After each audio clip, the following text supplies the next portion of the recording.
ಏನೇ ಹೇಳಬೇಕಾದ್ರೂ ಅವ್ರ ಮನಸ್ಸಿಗೆ ನೋವಾಗದೆ ಇರೋಂಥ ರೀತಿಲಿ ಅವರು ಹೇಳ್ತಾರೆ ಯಾವುದೇ ವಿಷಯ ಆಗಲಿ. ನಾನು ಅಂಥ ಮಹಾನ್ ವ್ಯಕ್ತಿಯ ಸೊಸೆಯಾಗಿರೋದು ನನ್ನ ಪುಣ್ಯ ಅಂತ ಹೇಳಲಿಕ್ಕೆ ಇಷ್ಟ. ರಾಜಕೀಯವಾಗಿ ಅವ್ರಿಗೆ ಎಷ್ಟೇ ಇದಿದ್ರೂ ಓಡಾಟ ಎಲ್ಲ ಇದ್ರೂ ಎಲ್ಲಾದರೂ ಯಾರ ಮನೆಯಲ್ಲಾದರೂ ಊಟಕ್ಕೆ ಏನಾದರೂ ಕರೆದ್ರೆ ಬಿಡುವು ಮಾಡಿಕೊಂಡು ಅಥವಾ ಫೋನ್ ಮಾಡಿಕೊಂಡು ಬರ್ತಾರೆ. ಅವ್ರ ಸೊಸೆ ಆಗಿರೋದಕ್ಕೆ ತುಂಬ ಸಂತೋಷ. ಥ್ಯಾಂಕ್ ಯು ಮಾ. ಮಿಸಸ್ ರೇವಣ್ಣ ಅವ್ರು ಬಂದಿದ್ದಾರೆ. Yes ma'am. ನಾವೆಲ್ಲರೂ ಈ ಕುಟುಂಬದಲ್ಲಿರೋದೇ ದೊಡ್ಡ ಪುಣ್ಯ ಅಂತಲೇ ನಾವೆಲ್ಲರೂ ಅಂದ್ಕೊಂಡಿದ್ದೀವಿ. ನಾನು ಅವ್ರನ್ನ ಮಾವನವರ ಸ್ಥಾನದಲ್ಲಿ ನೋಡಲ್ಲ, ದೇವರ ಸ್ಥಾನದಲ್ಲಿ ನೋಡೋಕ್ಕೆ ಇಷ್ಟಪಡ್ತೀನಿ.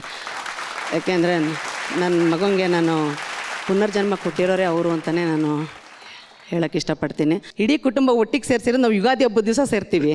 ಆದರೆ ಇವತ್ತು ಈ ಒಂದು ಪ್ರತಿ ವೀಕೆಂಡ್ ಹಬ್ಬನೇ. ಹೌದು. ಜಿ ಕನ್ನಡದವರಿಗೆ ನಮ್ಮ ಕುಟುಂಬದ ಪರವಾಗಿ ಎಲ್ಲರ ಪರವಾಗಿ ನಾನು ನಮಸ್ಕಾರ ತಿಳಿಸೋಕ್ಕೆ ಇಷ್ಟಪಡ್ತೀನಿ. Thank you very much. Yes sir, ಎಲ್ಲರ ಜೊತೆ ಸಿಕ್ಕಿದ್ರಿ. ನಮ್ಮ ಸ್ಪಾನ್ಸರ್ ಓಪೋ ಅವರು ಒಂದು ಸೆಲ್ಫಿ ಬೇಕು ಅಂತ ಹಠ ಹಿಡಿತಿದ್ದಾರೆ.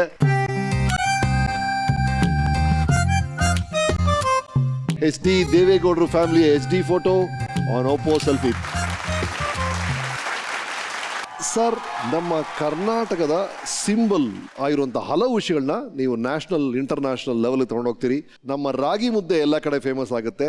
ಆ ರಾಗಿ ಮುದ್ದೆಯನ್ನ ನಿಮಗೆ ದಿನನಿತ್ಯ ಮಾಡಿ ಬಡಿಸ್ತಾ ಇದ್ದಂಥ ಮಂಜು ಅವರು ಬಂದಿದ್ದಾರೆ. ಸ್ವಾಗತಿಸಿ. ಬನ್ನಿ ಸರ್.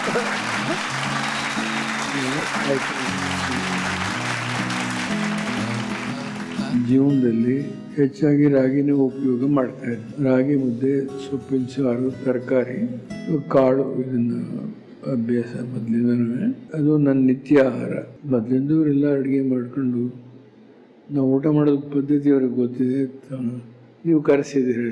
ಹೌದು. ಇಲ್ಲ ಸರ್, ನಾವು ನಮ್ಮ ರಾಷ್ಟ್ರೀಯ ನಾಯಕರ ಜೊತೆ ಎಲ್ಲ ಮಾತಾಡಿದಾಗ ಎಲ್ಲರೂ ನಿಮ್ಮನ್ನು ನೆನೆಸ್ಕೊಂಡ್ರು. ಜೊತೆಗೆ ಆ ಪಾರ್ಲಿಮೆಂಟ್ ಕ್ಯಾಂಟೀನಲ್ಲಿ ಮುದ್ದೆ ಇಂಟ್ರೊಡ್ಯೂಸ್ ಆಗಿದ್ದು, ಅದನ್ನು ಬಹಳ ನಾವು ಇಷ್ಟಪಡ್ತಾ ಇದ್ವಿ ಅಂತ ಕೆಲವರು ಹೇಳಿದ್ರು ನಮ್ಮ ವಿಡಿಯೋ ಬೈಟ್ಸಲ್ಲಿ. ಡೆಲ್ಲಿಗೆ ಹೋದ್ಮೇಲೆ 91 ನಾನು ಪಾರ್ಲಿಮೆಂಟ್ಗೆ ಹೋಗಿದ್ದೆ.